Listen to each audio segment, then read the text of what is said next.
What's up, Walking Dead friends and family? It's Brian Castrillo back, and I'm here with another review for The Walking Dead Season 11, Episode 13, titled The Warlords. And this was a fantastic episode. And did we just learn something about Rick Grimes? Because I think we did. Now, my MVPs of this episode go out to an older actor, Scott Wilson, who played Hershel. I believe he was key, as you're going to learn in this episode, to what Maggie is today and how that played a role in what she is doing today. Also goes out to Father Gabriel, played by Seth Gilliam, who is absolutely brilliant in this episode. This is definitely one of my favorite Father Gabriel episodes, but let's get into it. So we start and we see Elijah, and Marco is back. Oh my goodness. And they are the Guardians. And speaking of Guardians, where the hell is Cal and Eduardo?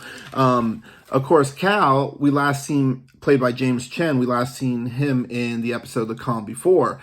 And Eduardo, played by Peter Zimmerman, we last seen him in the episode Wrath. But Cal and Marco are sort of competing to see who can kill the most walkers. And you see Elijah shoot in the air. He gets one right in the head. Perfect shot. But this brings me back to Season 3 when episode 13, Arrow on the Doorpost, when Daryl and Martinez were, competing on who can kill the walker in the best way. But really cool moment there for them. And then you see Lydia walks up and she's talking how she just talked to Maggie and she's getting ready to leave, and then she walks out and you can tell Elijah likes her, but he's kind of nervous. And then Marco's like, shoot your shot and go, because, take this moment. Interesting, because they were just shooting arrows. But so then right as they're getting ready to leave, because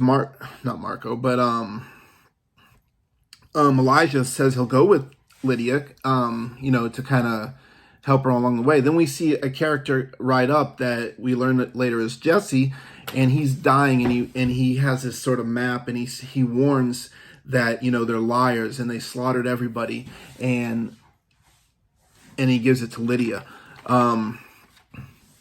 They bring it back to Maggie, and we see she has this map, and we kind of learn that Hilltop is much further away in the show than it is in the comics, because we see it sort of on the edge of West Virginia. I believe it's on,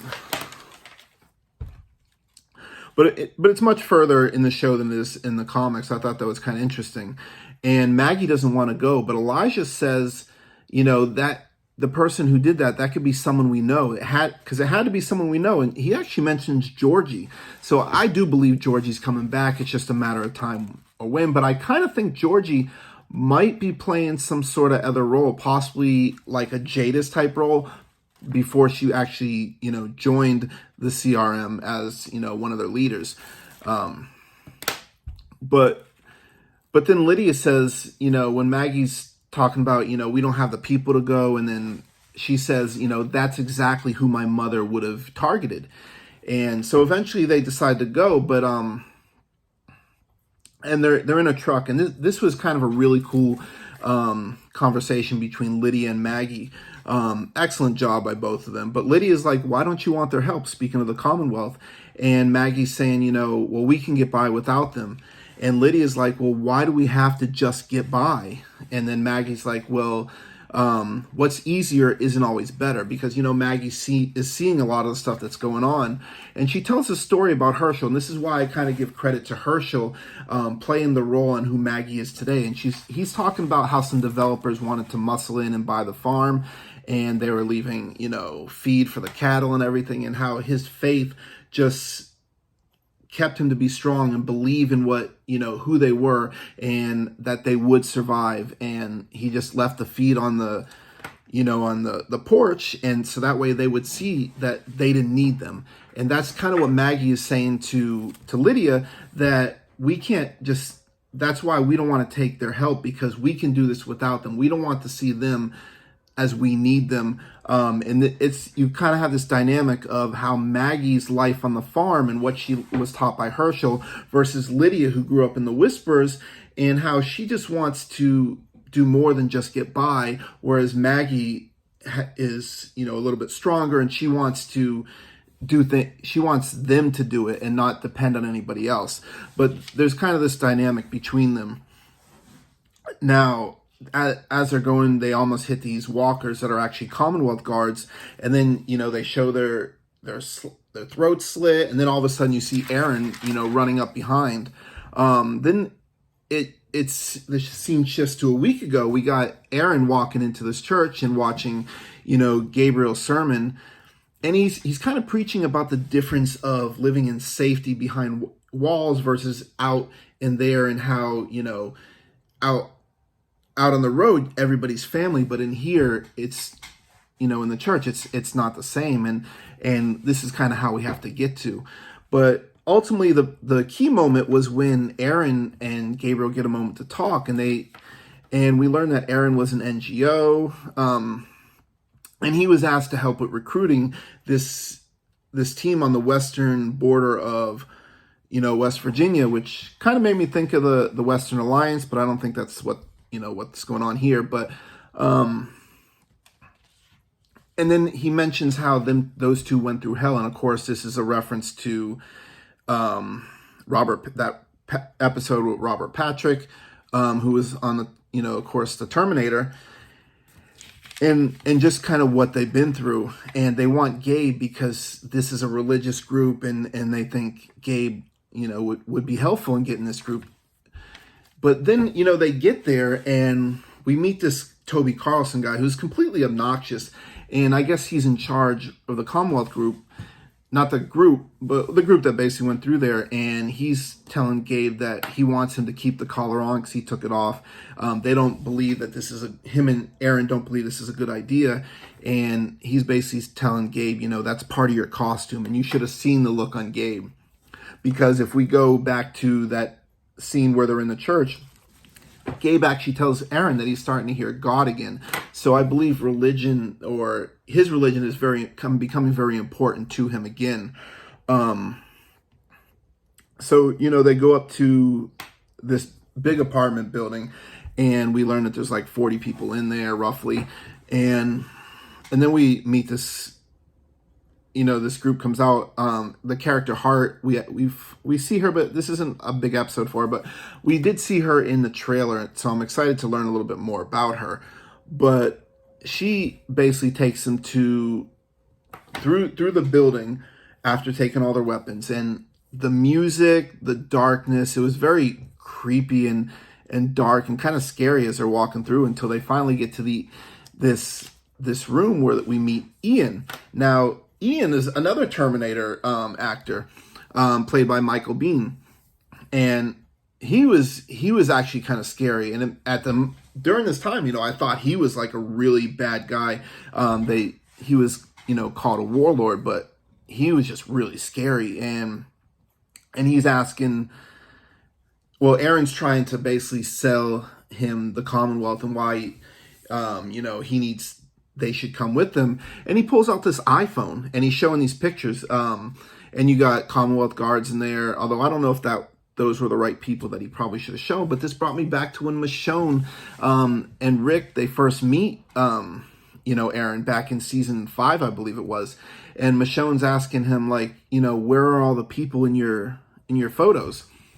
But the fact that he's showing an iPhone, now you would think by this point, phones are non-existent, but apparently not. We got an iPhone. Now this, of course, goes back to season 10 when Michonne finds that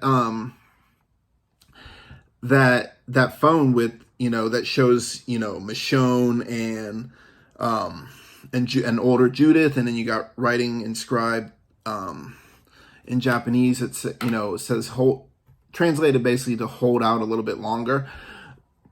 Now, I'm going to come back to that iPhone in a second, but I want you to think about Rick, because I think that's this moment just kind of hinted at something. But anyways, this Ian guy, he's actually kind of funny, and he's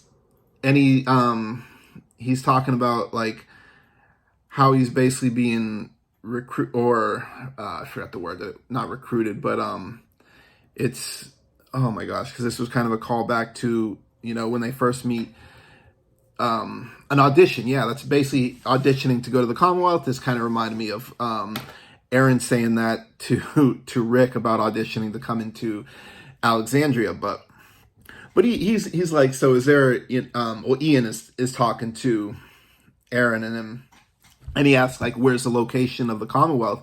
And Toby Carlson says, no, you're not going to know. And he's like, well, why the fuck am I talking to you? Excuse my language. But then, he starts talking to him and he's like, so are there hookers out here, needles, gambling? Is there a shit side of town?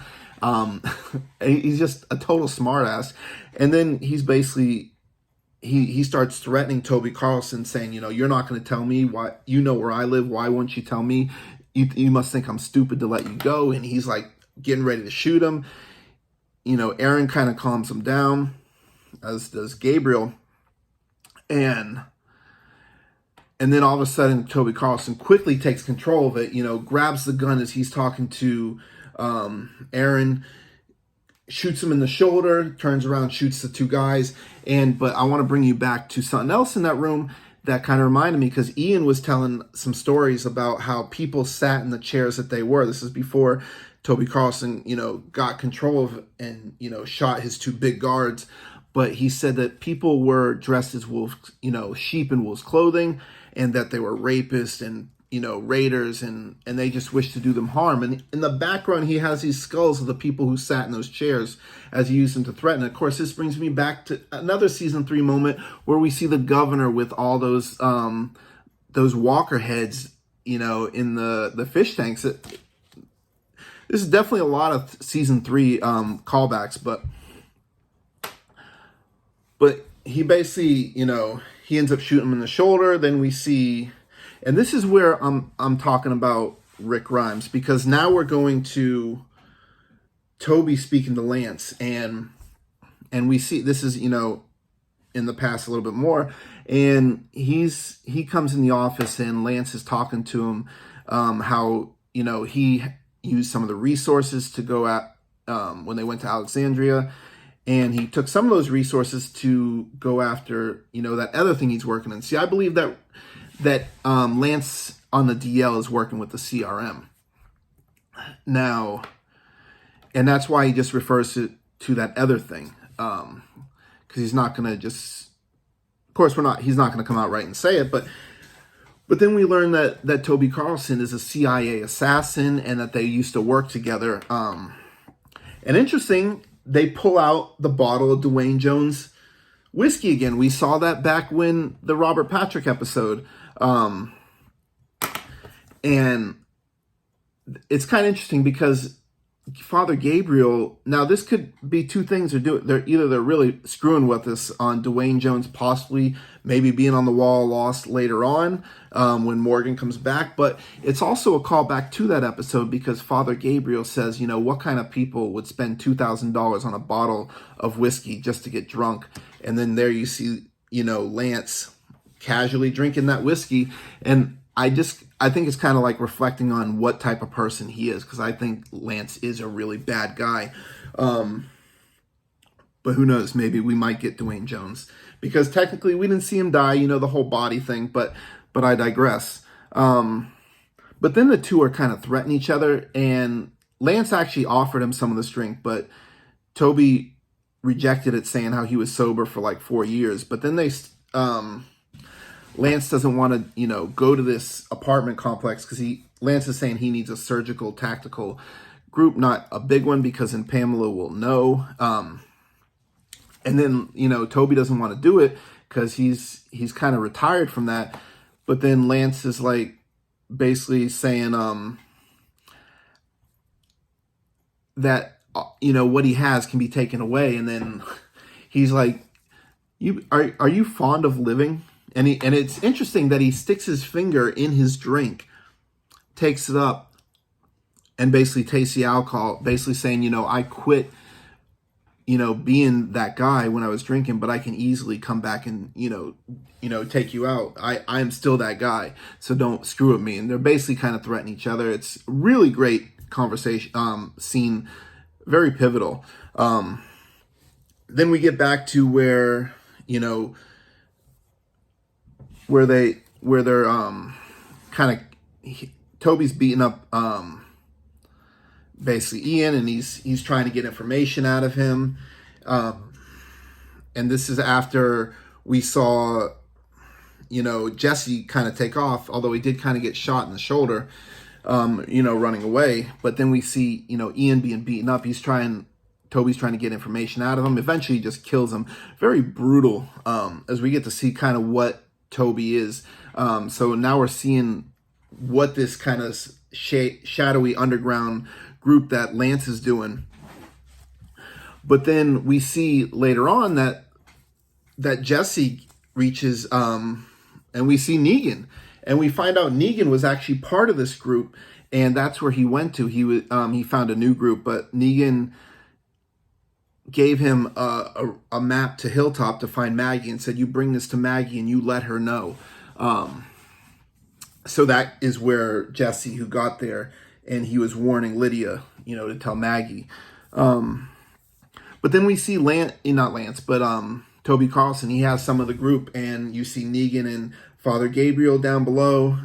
Now Aaron had already taken off running when they were trying to shoot Jesse, and they're Gabriel, Negan, and a lot of the people are down below, and they're trying to hide, while up above, we see Toby Carlson, and he's just basically trying to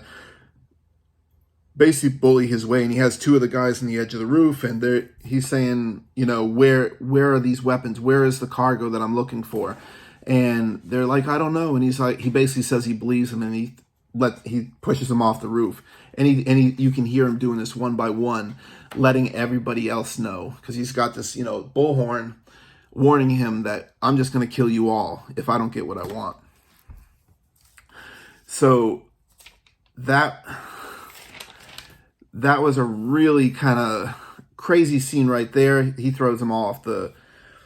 Now, what I think is going to happen, and this is going to lead into the Maggie and Negan series, because now we did see in the scene for, if you watch Talking Dead, we see that Negan actually ends up saving Hershel Jr. So there he is on his redemption arc, because there was a Commonwealth guard that had him, and he was, they're reporting back, I believe, to Toby, to tell him that he found a kid. And so obviously he must have followed his mother, because we did see them in the beginning of the episode where, Maggie's saying goodbye, but he gets captured somehow and Negan saves him. But I think Maggie is probably going to get blamed for these Commonwealth guards that are killed and had their, their throats slit, and, that they almost crashed into. I believe that Lance, because he didn't get what he wanted from Maggie, is going to blame Maggie for the situation that happened, and basically say she's the one who killed him. I think that's what's going to happen. But who I actually think, now some might say it's a CRM, but I don't believe it is a CRM, because I think Lance is actually working with the CRM. I think who might have actually killed them might be Leah. I think she's still out there, and I think she may be the one who actually killed those who slit their throats, because we didn't see that happened with them guards, because they're still trying to figure out who did that. And I believe this whole situation is going to be blamed on Maggie, and we're going to learn of Lance's operation and it'll probably lead them to New York. But yeah, what did you guys think of this episode? I absolutely loved it. It was a great episode. I think we're getting closer to Rick, and I think we're going to find out that Lance is actually behind it. He had that cell phone. This, of course, the Commonwealth has the ability to power them. That's why he was able to use them. And I think we're going to learn that Lance, remember how in one of my previous videos I said Lance may be trading people. That list that was passed under the doorstep to where Connie and Kelly were talking, and all these different people, I think he's trading people and to get help from the CRM. And I think that's possibly what happened to Rick. And someone had that cell phone, and it came from the Commonwealth, and it may be, we're gonna find out that this is all related to Lance. But what did you guys think? I absolutely love this episode. Again, the MVPs go out to Hershel, Scott Wilson, and of course Father Gabriel, played by Seth Gilliam.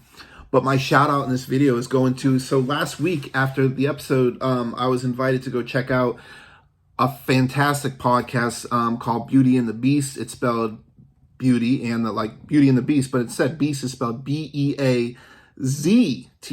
Excellent podcast. And they had the actor who played Gregory on there. Fantastic questions. They're very entertaining. I definitely want you guys to check them out. And of course, their link is going to be in the video description. Check them out. Fantastic. I think you're going to love them as much as I did. But yeah, thank you guys for watching my video. I hope you enjoyed it. As always, love you guys, and I'll see you on the next one.